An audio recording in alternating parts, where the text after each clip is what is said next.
Hola, muy buenas, queridos estudiantes. Vamos ahora a presentar la clase de nefropatía de embarazo, haciendo énfasis en que una de las más frecuentes, si no la más frecuente, infecciones durante el embarazo constituye las infecciones urinarias. Aparte de las infecciones vaginales, frecuentemente, principalmente por candidiasis o moniliasis o micosis, están las infecciones del tracto urinario. Son infecciones muy frecuentes durante el embarazo debido a condiciones sine qua non de la mujer, igualmente así debido a condiciones o modificaciones anatómicas o fisiológicas que se producen durante el embarazo. Vamos a tratar de explicar cuáles son esas modificaciones. Vamos a clasificar los diferentes tipos de infecciones urinarias que ya conocen a través de toda la etiología y a través de todas las clases de medicina. El agente etiológico más frecuente, el diagnóstico, la conducta y tratamiento durante el embarazo de las mismas.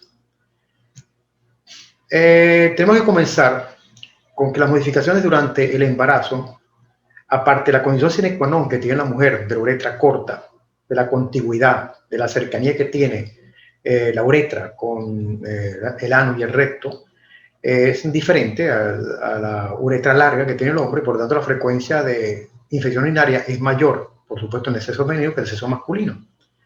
Aparte de eso, durante el embarazo, esas modificaciones anatómicas, por lo menos lo que corresponde a la dilatación del sistema colector urinario, los cálices renales se dilatan, la pelvis renal, los uréteres, aparte de que pierden tonicidad y pierden peristaltismo los uréteres, incluso la vejiga se ve afectada por este efecto hormonal del embarazo, principalmente por efecto de la progesterona, donde la tonicidad disminuye, por lo tanto la paciente al término del embarazo puede albergar el doble de orina, de volumen de orina, que la paciente no embarazada a nivel vesical.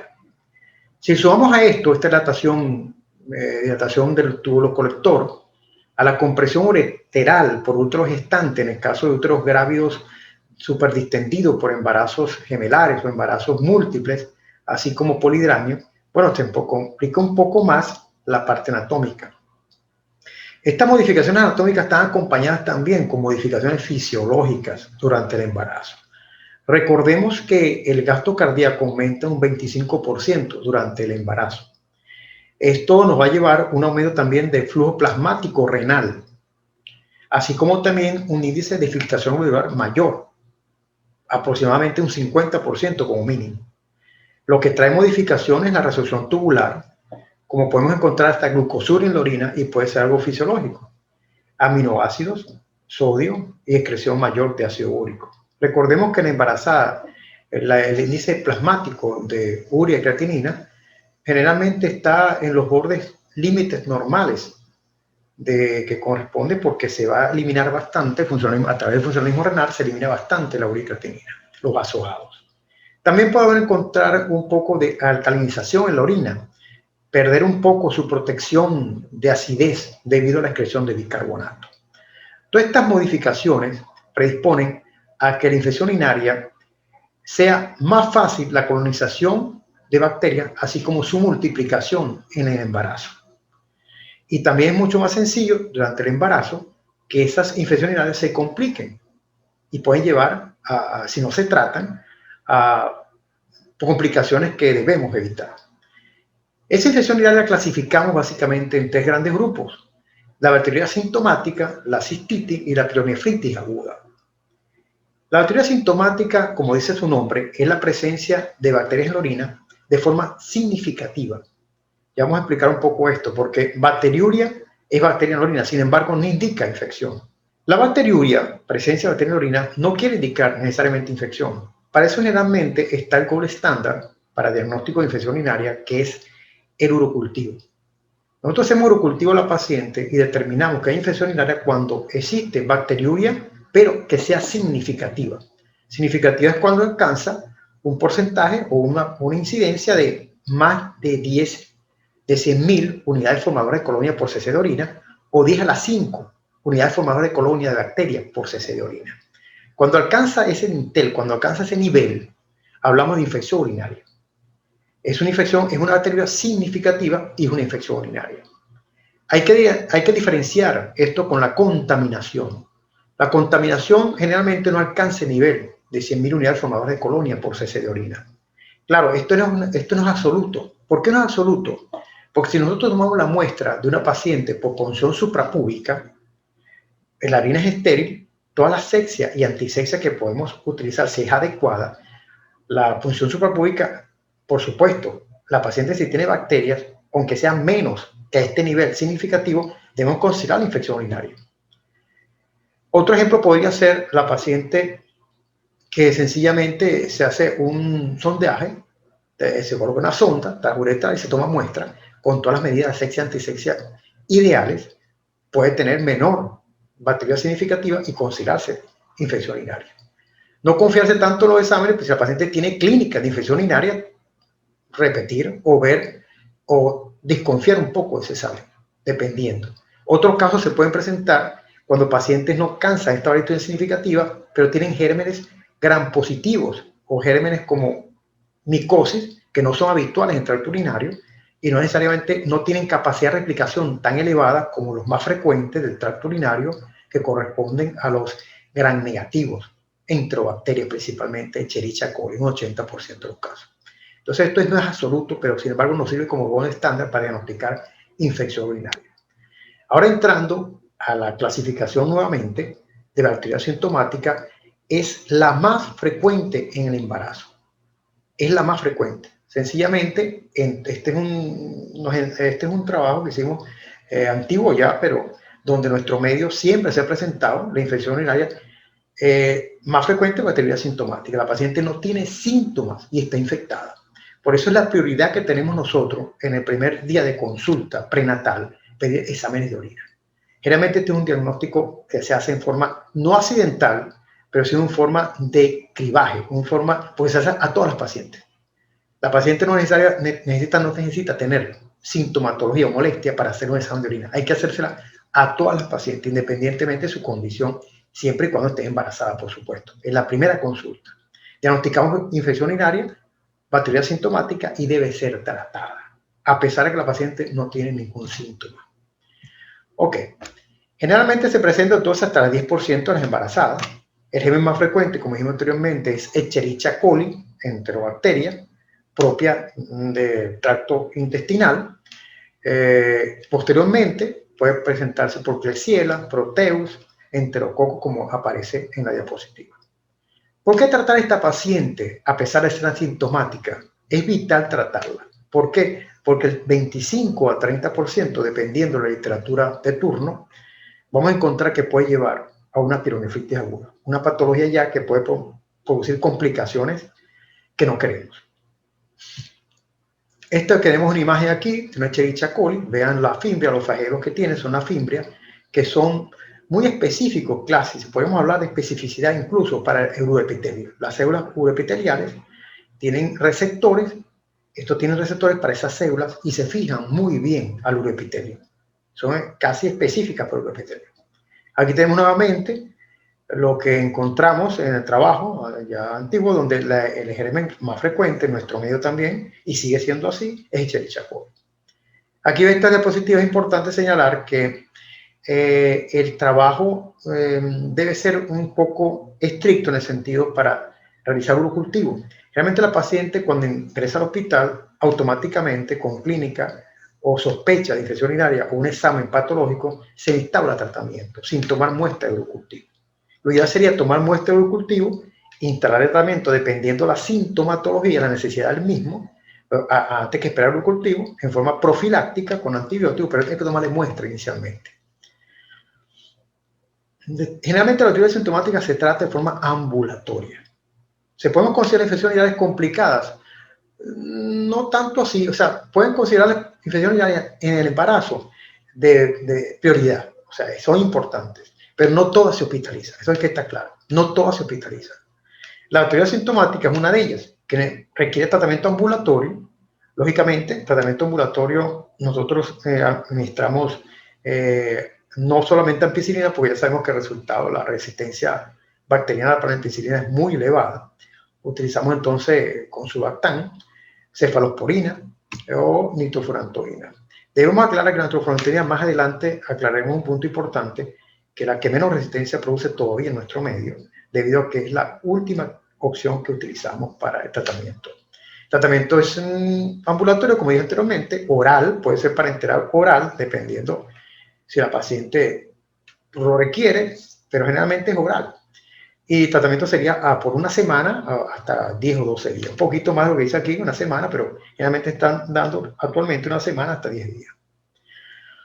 Vemos aquí nuevamente, como dijimos explicar, nuestro medio, la ampicilina, para esta fecha tenía una resistencia del 70%. Actualmente lo supera el 80%. Y esto lo traigo a colación porque esa oportunidad, esa fecha, teníamos resistencia a la nitrofurantoína o macrodantina, comúnmente llamada macrodantina, tenemos una resistencia apenas del 1%. Esto se mantiene casi igual. La resistencia es muy baja, bacteriana para la nitrofurantoína y muy elevada para la ampicilina.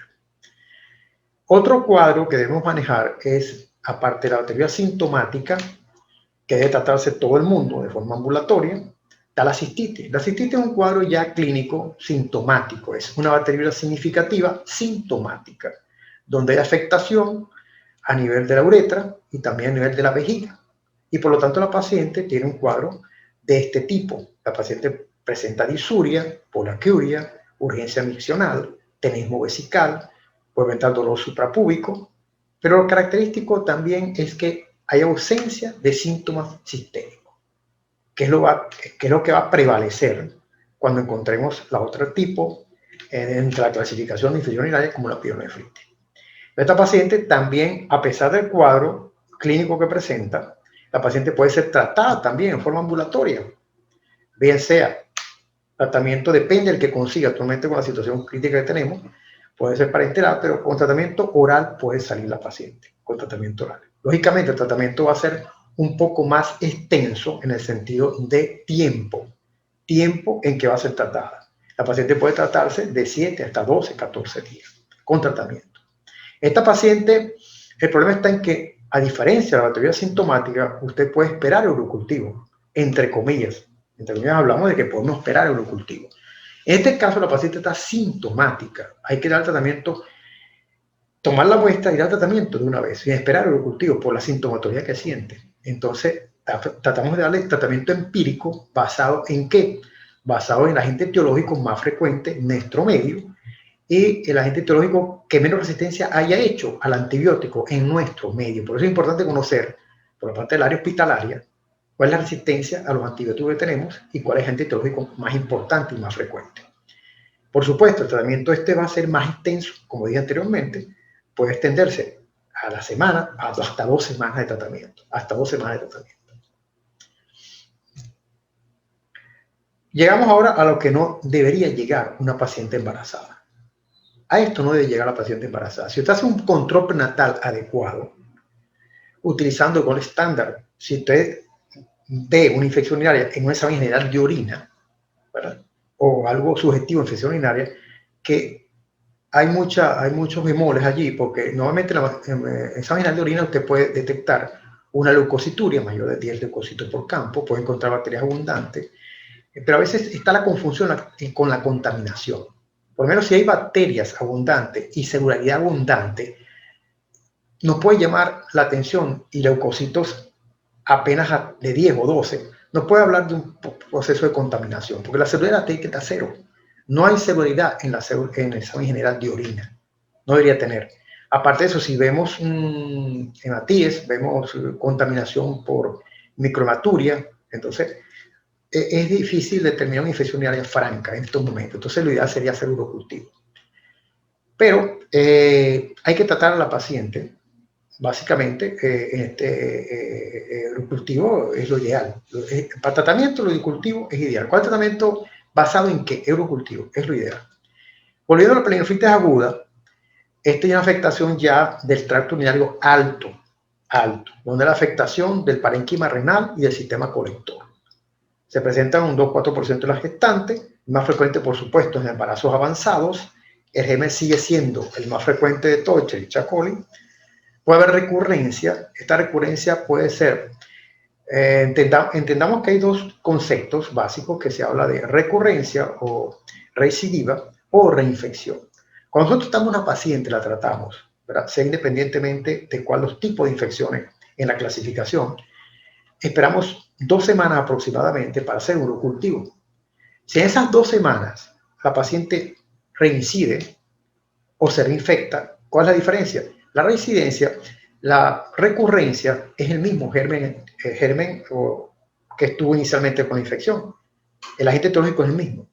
Cuando hay reinfección, hablamos de otro agente etiológico. Pero debemos hacer esta evaluación lo más extenso, son los 15 días después de combinar el tratamiento. Hay que pedir obligatoriamente urocultivo nuevamente para descartar la recurrencia o la reinfección. ¿De acuerdo?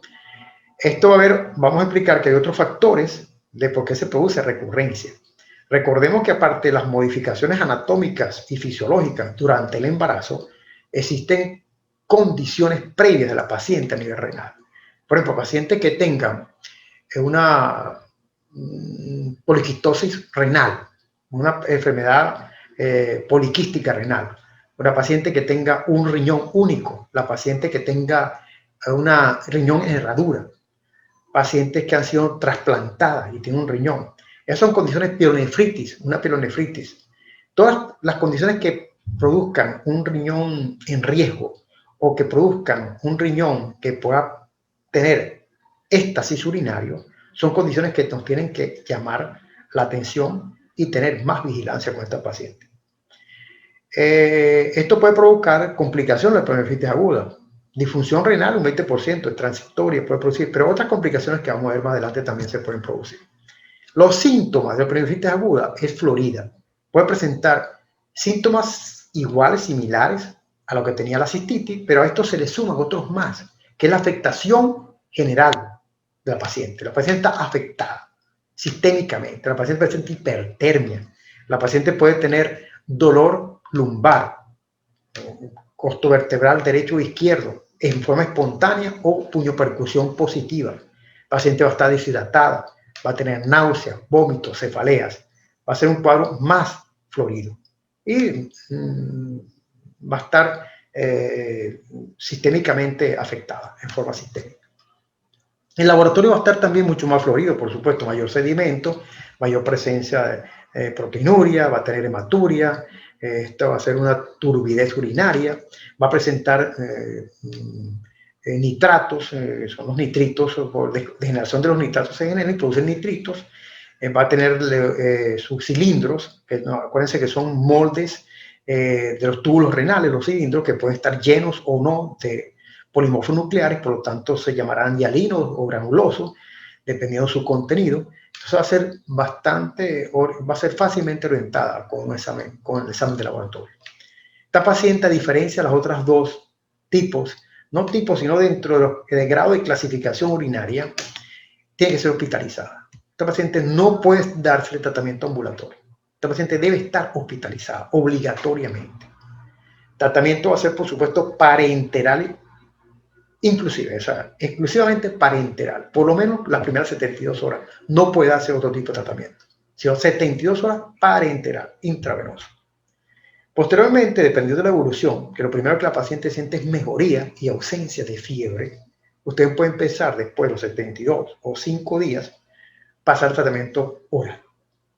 Si la mejoría es muy buena cuando damos el antibiótico adecuado y el tratamiento adecuado.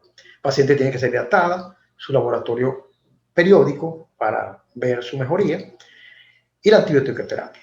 Generalmente utilizamos cefalosporina en estos casos, por vía intravenosa, mínimo las primeras 72 horas mínimo, y posteriormente el tratamiento oral, que a diferencia también de los otros tipos en la clasificación que hemos descrito, por supuesto va a ser de 2 semanas como mínimo, tratamiento de 2 semanas, incluyendo el parenteral, incluyendo su parenteral y posteriormente 2 semanas de tratamiento oral.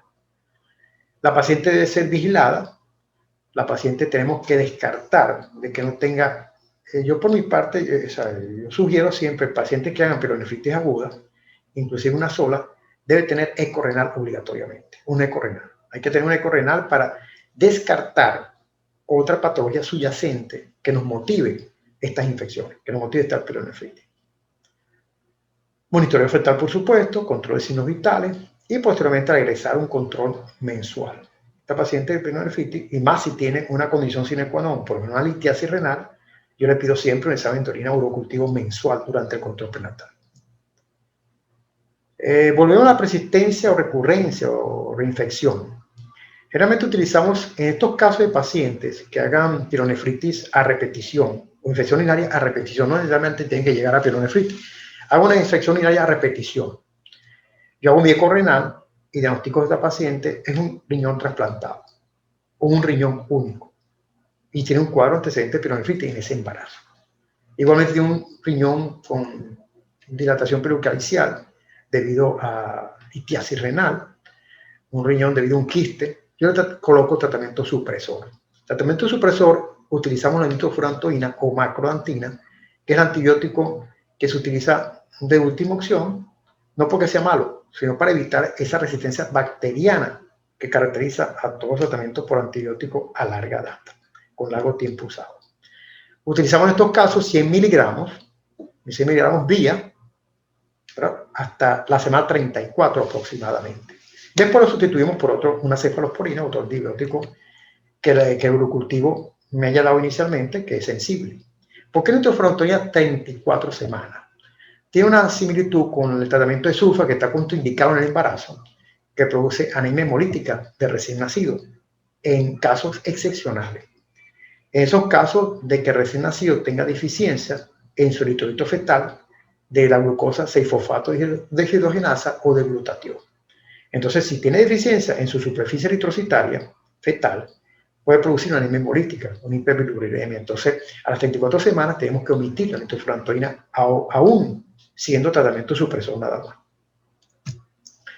Las complicaciones, como dije anteriormente, pueden ser maternas o fetales. Maternas principalmente puede ser un acceso renal, la paciente puede terminar haciendo una sepsis o síndrome de distrés respiratorio agudo. Eso es por efecto de las endotoxinas que produce el germen, o el agente etiológico, o pueden ser complicaciones fetales, abortos, parto pretérmino, debido a la liberación de prostaglandinas que motiva contracciones uterinas por la presencia de elementos que produce el germen, como fosfolipasa A2, por ejemplo. Restricción de crecimiento uterino también puede provocar, y bajo peso nacer, que tiene mucha relación con la anterior.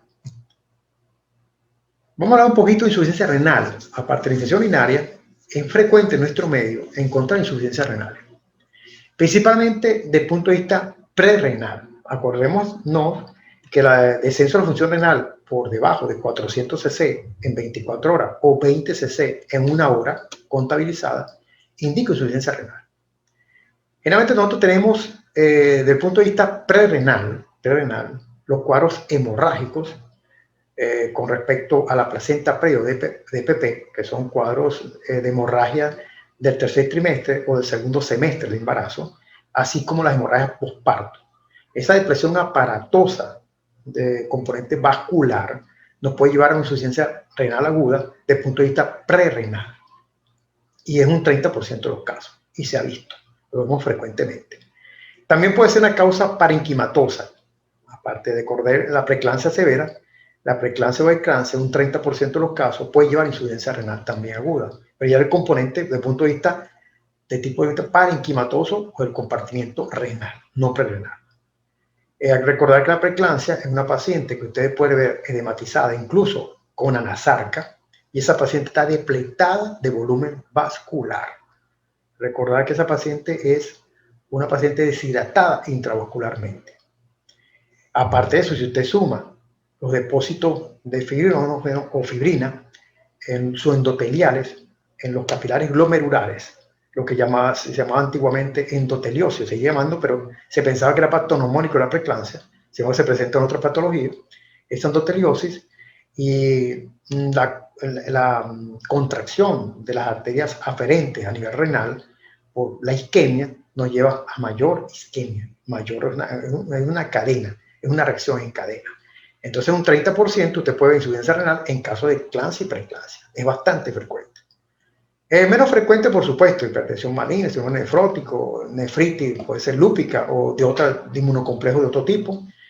y mucho más rara la obstrucción ureteral por útero distendido, por embarazos múltiples o por hidranio muy severo.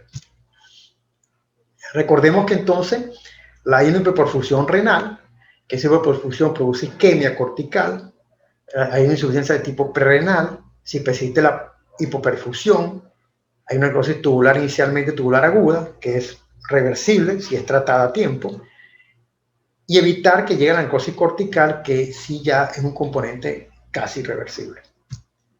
Entonces el paciente debe ser, por supuesto, insuficiencia renal aguda. Generalmente son pacientes que están hospitalizadas, que generalmente son pacientes hospitalizados, que si no vienen, bueno, no vienen hospitalizadas, generalmente nos complica, por lo menos la hemorragia postparto son pacientes que están hospitalizadas y hacen una hemorragia masiva y pueden terminar en insuficiencia renal aguda. Pacientes con preeclántica también generalmente cuando es severa, la mayoría están hospitalizadas. Otras pueden venir con estos cuadros aparatosos también. Lo primero que tenemos que monitorizar la cantidad de líquidos ingeridos y la cantidad de líquidos que se han eliminado con una función venosa central, y debemos expandir el volumen intravascular dependiendo de la etiología que produzca la complicación de insuficiencia renal. En estos casos, por un cuadro hemorrágico, por supuesto, debemos dar sustancia cristaloide, plasma fresco congelado, crioprecipitado. Tenemos varias alternativas, concentrado plaquetario, concentrado globular, varias alternativas para compensar la deficiencia vascular de esta paciente. Por supuesto, tenemos que tener funcionalismo renal, examen de orina con respecto a cómo está el funcionalismo renal, cómo está afectado el aparato renal en estos momentos para compensarlo. Y lo más importante quizás, debemos actuar al mismo tiempo con la evacuación uterina. La evacuación uterina permite la descompresión ureteral, permite que ese gasto cardíaco, ¿verdad? Gasto cardíaco se redistribuya nuevamente, porque tenemos un tercer espacio que ha sido útero grávido, se redistribuya a nivel de todo el organismo, alcanzando un aumento de la perfusión renal, por supuesto, que también es lo que nos compete en estos momentos. Esta paciente lo que tenemos que evitar es que llegue a diálisis, ¿verdad? Y que sea, y si llega a diálisis, que sea una diálisis temporal de recuperación y no crónica para la paciente. Bueno, espero que le haya servido la actividad.